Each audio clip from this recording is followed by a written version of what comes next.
The Army Air Forces has announced that a flying disc has been found and is now in the possession of the Army. In 1947, the U.S. military confirmed that debris from a flying disc had been recovered and then took their statement back the very next day. So what really happened here? Did a UFO really crash land in Roswell, New Mexico? Or was this one of the biggest government cover-ups of the last century?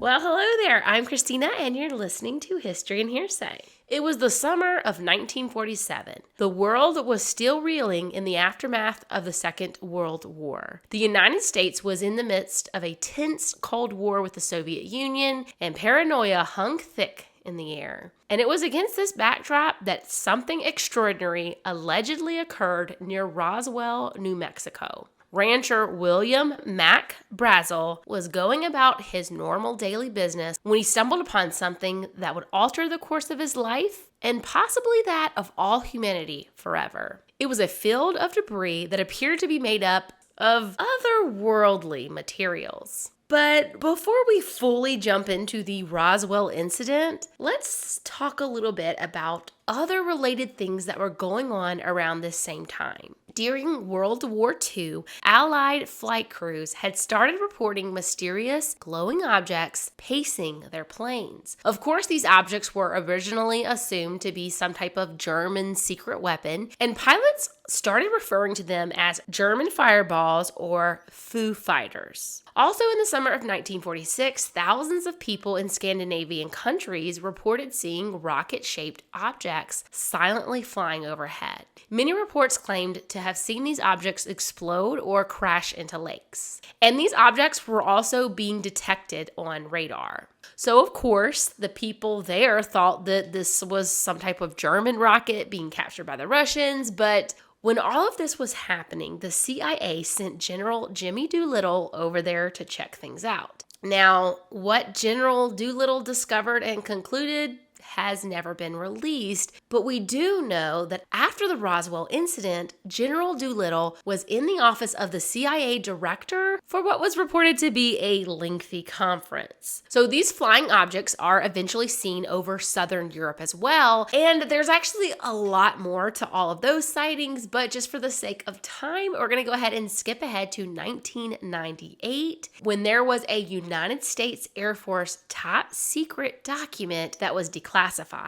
That document revealed that a number of Swiss air intelligence experts had studied the ghost rockets and later on flying saucers and concluded that they couldn't have been made by any country on Earth and therefore might have extraterrestrial origins. And if you guys are watching on YouTube, I'm showing you that document right now. So I'm trying not to take this into too much of a deep dive, but just know that these objects were being tracked and investigated by many different people in the military from multiple different countries across many years. And these were all people who presumably knew what type of technologies were out there, even if they were top secret. And they were pretty familiar and working closely with these types of things. And many of those people concluded that either the materials used or the excessive speeds that these objects were said to be traveling at were beyond the technologies that we had on Earth at that time. It was not anything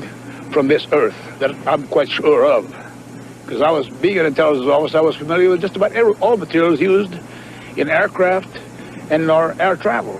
Now, going back to the 40s, June 24th, 1947, there was a private pilot by the name of Kenneth Arnold who saw 9 mirror-bright, saucer-shaped or disc-shaped objects flying past the face of Mount Rainier at speeds that he calculated to be in excess of 1,200 miles per hour. Arnold's sightings got picked up by the press and became the first widely reported UFO sighting in the United States. And because of the way that Arnold previously referred to these objects as disc-shaped or saucer-shaped, this is how these objects became commonly referred to as flying saucers or flying discs. However, Arnold did note these objects were not completely circular, but they were truncated and also came to a point in the back. And if you're watching this episode on YouTube, I'm showing you guys a photo of what Arnold drew for the Air Force intelligence officers a few weeks after his sighting. And after Arnold's sighting, others started to report seeing similar objects as well. One veteran pilot, Richard Rankin, said he saw a formation of 10 saucer-like objects the day before Arnold's sighting near Bakersfield, California. However, things really picked up on July 4th, 1947. That evening, a United States crew flying over Idaho en route to Seattle reported seeing 9 saucer-shaped objects in the distance pacing their plane.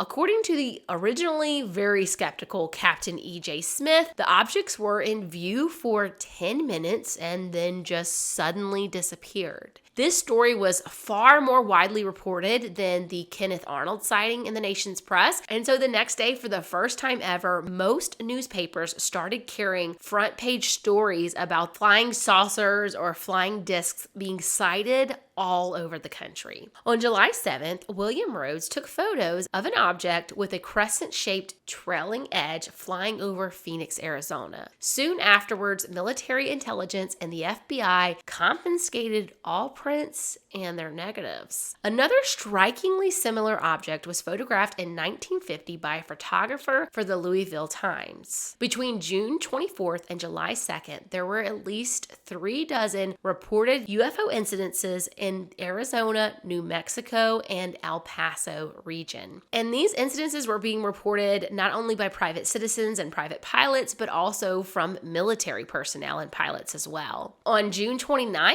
there was a nationally reported story involving 3 naval missile experts at the White Sands Missile Range. So all of this to say, again, that these were not just private citizens who didn't know what they were looking at. These naval experts said that they watched a bright silvery disc traveling at speeds estimated to be faster than sound, and they said it was very clearly visible and then just wasn't there. According to team head Dr. C.J. Zahn, the official explanation was that they had seen a balloon.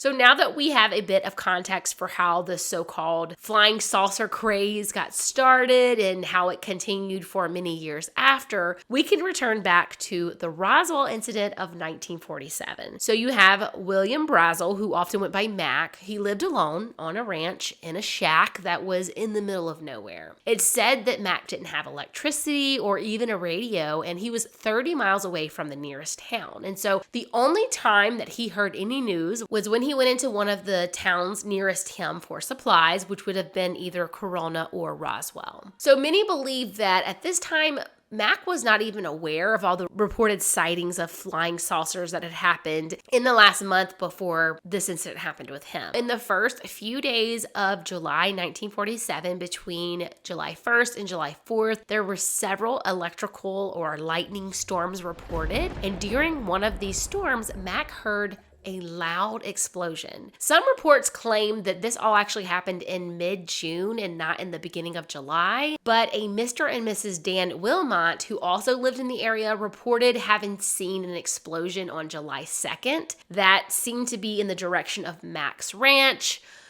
So, regardless of the exact day, a few days later, Mac goes into a field that's about 7 or 8 miles from his house. He lived on like a 8,000 acre farm, and he discovers a large field full of debris. A lot of the debris was metallic fragments that were unlike anything he had ever seen before. The pieces were lightweight yet incredibly strong. They had a lot of curious properties that defied conventional explanation. Mac visited his nearest neighbors, the Proctors, who lived about 10 miles away, and the Proctor said that Mac, who was normally not very talkative at all, was unusually animated and was trying to get them to come with him and go see what he had found. So we started telling him about this debris and how it's really weird. The material's just not something he's ever seen before. He said that he tried to cut some of the pieces that were kind of like wooden with knives, and that didn't work. And he said that they were covered in these strange symbols that weren't really English or any kind of language that he'd ever seen before. And so he had also brought a sample with him of a small tan-colored dowel-shaped piece. And Loretta Proctor said it looked almost like balsa wood, but it lacked a grain. It was very smooth and it was exceptionally hard. She said that they also tried to cut it or make marks on it with a knife, and they even tried to like burn it, and it wasn't affected by any of it. So they couldn't put marks on it, they couldn't burn it, but it looked like wood. So of course they were all super puzzled. Loretta says that he didn't bring any of the foil-like debris with him, but he had explained to them that you could wad it up in your hand, and as soon as you opened your hand, it would immediately spring back into its original shape. Like it wouldn't be wrinkled or anything. It just sprung back. So the Proctor suggested to Mac that maybe he should report this to the authorities, because they were thinking, hey, maybe this does have something to do with all these flying saucer reports that we've been hearing all over the news. So Mac goes into the town of Corona on the night of July 5th, and he shares his findings with his brother-in-law and another local man, who both also suggest that Mac should take this information to the authorities in Roswell, as they too thought it could possibly have something to do with this whole flying saucer thing that they had been hearing about. So Mac loads up a bunch of the debris into the back of his truck, and he brings it down to the local sheriff, Sheriff George Wilcox. Now, Sheriff Wilcox had already received several calls from people claiming to have seen some type of aircraft crash in the desert, but they were near the Roswell Army Airfield, which was home to the 509th Bomb Group, which was the Army's one and only atomic bomber base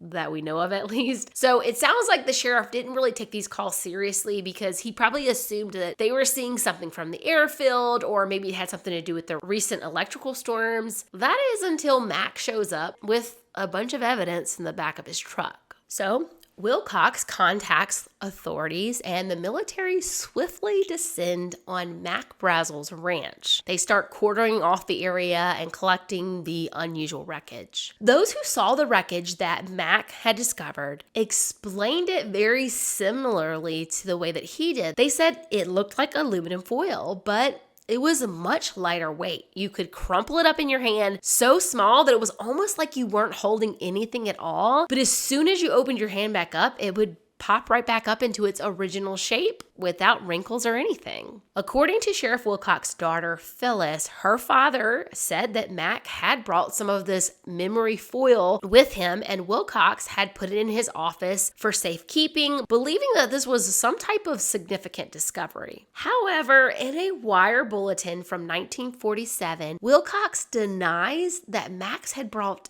anything with him. Other Wilcox family members claim that men from the military base came to Wilcox's office, confiscated the debris samples, and they were flown out that very same night. Now, surprisingly, initial reports from the military came out confirming that the wreckage of either a flying disc or a flying saucer had been recovered. Of course, this sparked a wildfire of speculation, and fear traveled across the nation. However, within a few hours, this narrative abruptly shifted. The military's revised story said that it was simply a crashed weather balloon. The small amount of debris found was nothing more than tinfoil, rubber, and wooden rods, all parts of said weather balloon. Air Force General Roger Ramey out of Fort Worth, Texas, shared photos of the wreckage with local newspapers, explaining that what was recovered at Roswell was nothing more than the remains of a weather balloon and its aluminum foil radar target, which kind of looked like a kite. The photo showed the items displayed on the general's office floor. But those who saw the original wreckage insist that this is not the material they saw. It's their firm belief that the government replaced the actual wreckage materials with the items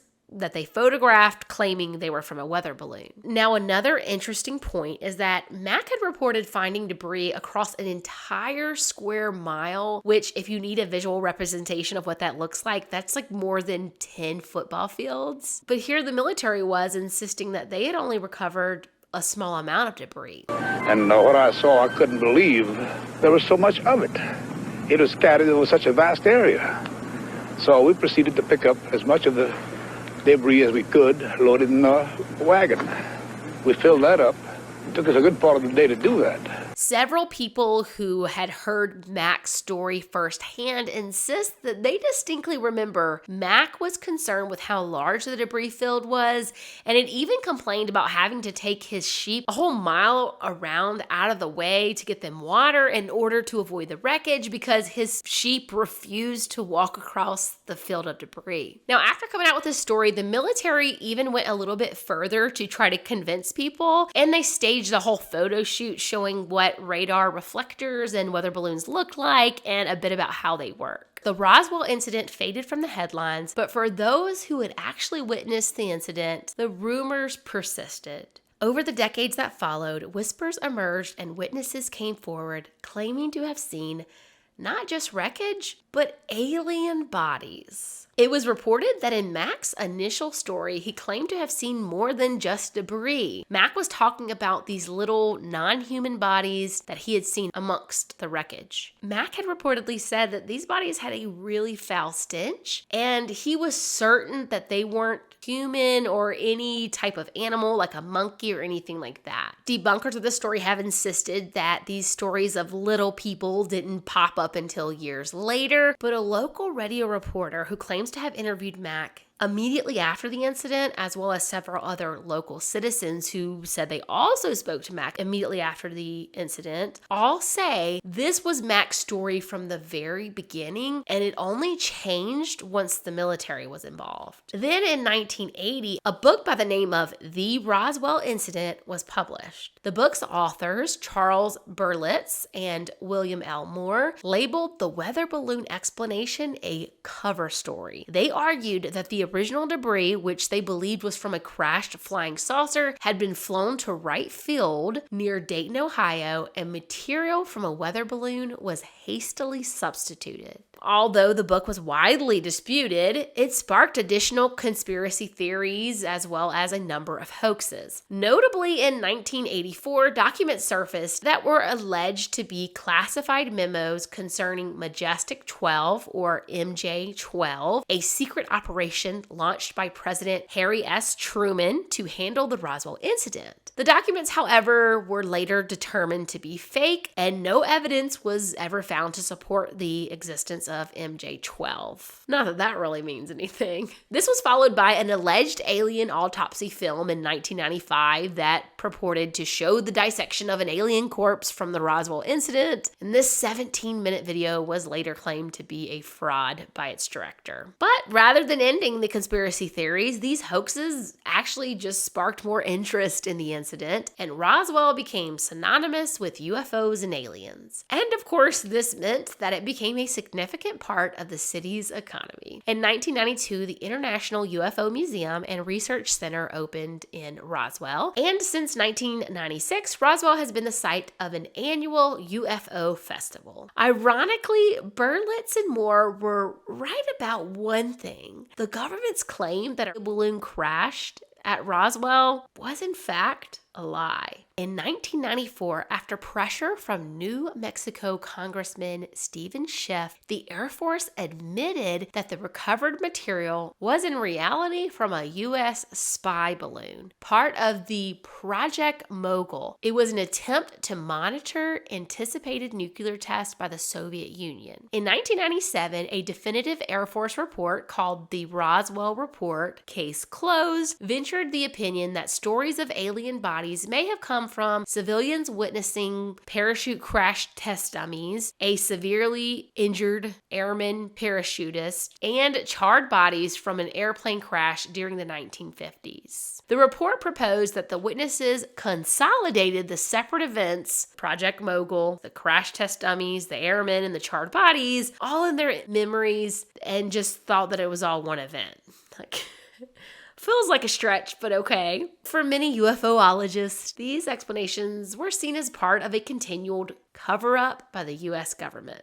After after the 1980s book breathed new life into the Roswell mystery, tells spread of a second crash site where not only debris but also small, otherworldly beings were allegedly discovered. Several witnesses came forward claiming to have participated in acquiring child-sized coffins or even participated in performing autopsies on these creatures. Many of these claims have been discredited due to the fact that they were not revealed into the 1990s, but believers insist this is due to eyewitnesses being threatened or intimidated by members of the military or even literal men in black.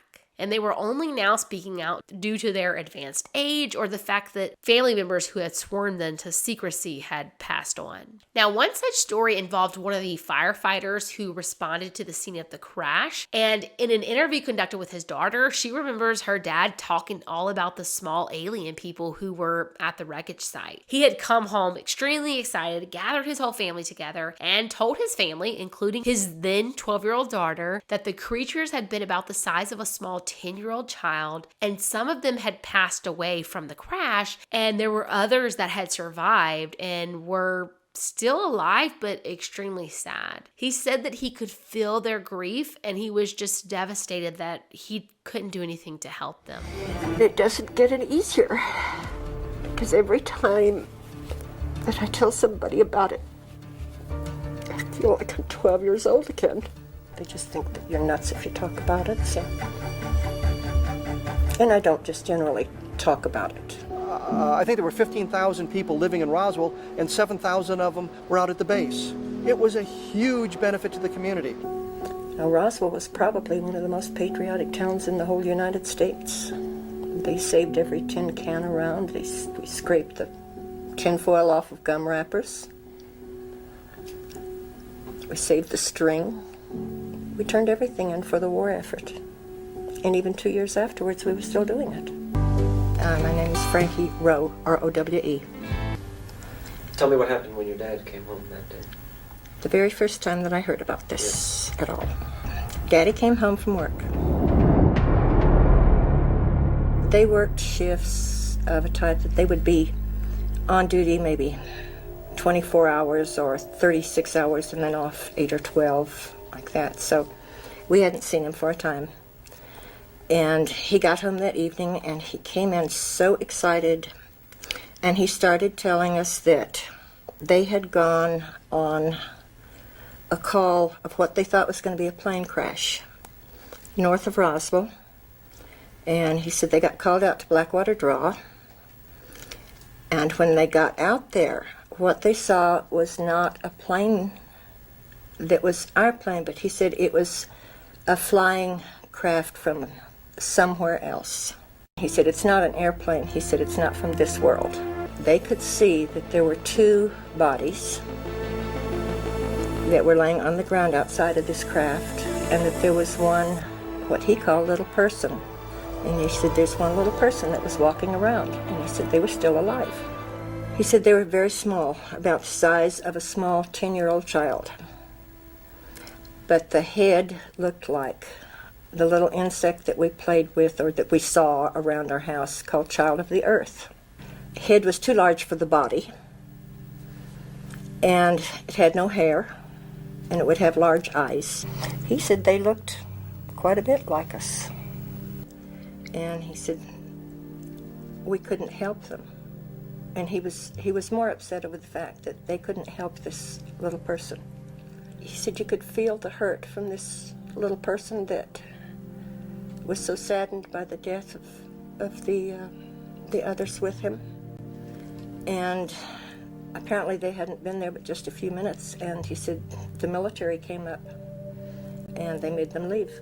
She was pretty emotional telling the story even all of those years later. I'll link that full video in case you guys were interested in watching it. And while most of these people reporting to have seen these alien bodies have been laughed off as being crazies over the years, there were quite a few witnesses who claimed to have lived in the area during the time and remember all of the whispers about the need to order small caskets and wondering what that possibly could mean. Now, not only did the books and the movies and the additional alleged eyewitness accounts breathe new life into this whole thing, but there was the fact that the military had changed their story several times over the years. Of course, there was the initial report that the flying saucer had been recovered. You could say that this initial report of a flying saucer was kind of a knee-jerk reaction from an officer who probably shouldn't have released that information so quickly. But then the reports went on to say that debris was being sent from the wreckage site to a military base for examination. Headline edition, July 8, 1947. The Army Air Forces has announced that a flying disc has been found and is now in the possession of the Army. Army officers say the missile, found sometime last week, has been inspected at Roswell, New Mexico, and sent to Wright Field, Ohio, for further inspection. After the initial switch to the whole weather balloon story, the military did stick to that for quite a few years until the 90s, like you mentioned earlier. But even during that time, there seemed to be some confusion between the FBI and the military as to whether or not the debris was still being sent to be examined or if that had all been canceled. Late this afternoon, a bulletin from New Mexico suggested that the widely publicized mystery of the flying saucers may soon be solved. Army Air Force officers reported that one of the strange discs had been found and inspected sometime last week. Our correspondents in Los Angeles and Chicago have been in contact with Army officials endeavoring to obtain all possible late information. Joe Wilson reports to us now from Chicago. The Army may be getting to the bottom of all this talk about the so-called flying saucer. As a matter of fact, the 509th Atomic Bomb Group headquarters at Roswell, New Mexico, reports that it has received one of the discs which landed on a ranch outside Roswell. The disc landed at a ranch at Corona, New Mexico, and the rancher turned it over to the Air Force. Rancher W.W. Brizell was the man who discovered the saucer. Colonel William Blanchard of the Roswell Air Base refuses to give details of what the flying disc looks like. In Fort Worth, Texas, where the object was first sent, Brigadier General Roger Ramey says that it is being shipped by air to the AAF Research Center at Wright Field, Ohio. A few moments ago, I talked to officials at Wright Field, and they declared that they expect the so-called flying saucer to be delivered there, but that it hasn't arrived as yet. In the meantime, General Ramey describes the object as being of flimsy construction, almost like a box kite. He says that it was so battered that he was unable to determine whether it had a disc form, and he does not indicate its size. Ramey says that so far as can be determined, no one saw the object in the air, and he describes it as being made of some sort of tinfoil. Other Army officials say that further information indicates that the object had a diameter of about 20 to 25 feet, and that nothing in the apparent construction indicated any capacity for speed, and that there was no evidence of a power plant. The disc also appeared too flimsy to carry a man. Now, back to Taylor Grant in New York. The Dallas Morning News reported as having spoken to Intelligence Officer Major Curtin, who claimed that the object had been identified as a weather balloon and the debris from the wreckage no longer needed to be sent off for testing. However, once all of this was declassified, there was an FBI memo that came out confirming that the objects were in fact being investigated as a possible flying saucer, and there was another one talking about sightings of alien-type bodies, which, if you're watching on YouTube, I'm sharing those memos right now. And people have taken this lack of consistency between the two government agencies as a sign that there was a story that they needed to keep straight. Kind of like if they were really telling the truth, they'd be on the same page kind of thing. But I do kind of feel like expecting government agencies to be on the same page might possibly be expecting a bit much out of them. Now, another thing that people have found interesting over the years as time has passed and a lot of the paperwork and thing has become declassified, a lot of the top secret memos and papers and things have become declassified due to the passing of years, is that as several hoaxes have happened, they've been thoroughly investigated and debunked, and we have access to those reports. But the Roswell incident, those papers regarding the findings after the testing of the debris seemingly don't exist. So if a proper investigation was done, where is the documentation?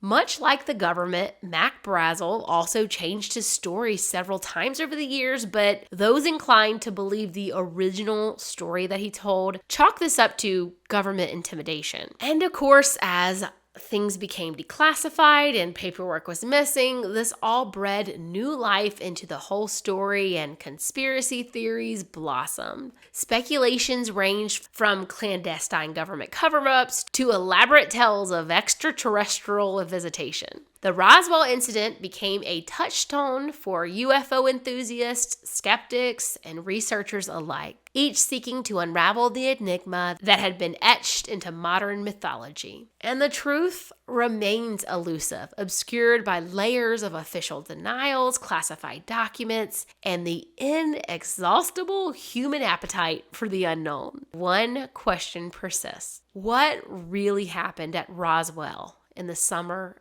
of 1947? Was it merely a case of misidentified military equipment, or did something far more profound occur? I feel like I need a research team of 20 people if I was ever going to get to the bottom of all the information that there is around this story. But just based on the few rabbit trails that I personally went down, I feel like it's highly possible that this had something to do with a secret military project that the government was working on and didn't want to reveal to the public or have get out to our enemies. Obviously, last year in 2023, there were several UFO/weather balloon sightings, and it felt kind of like history repeating itself. I feel that anytime we hear about these sorts of things, it's typically surrounding a conflict or when things are starting to heat up militarily wise, like times when the government would be testing new things or doing trainings. And typically anything that's top secret is on a need to know basis. And so it makes sense to me that the military and the FBI wouldn't be on the same page, because maybe the FBI was being completely left in the dark, which was reportedly something that the FBI director at the time, the infamous J. Edgar Hoover, was reportedly miffed about in some of the memos that came out over the years. So all of that makes perfect sense to me. But the thing that I don't have an answer for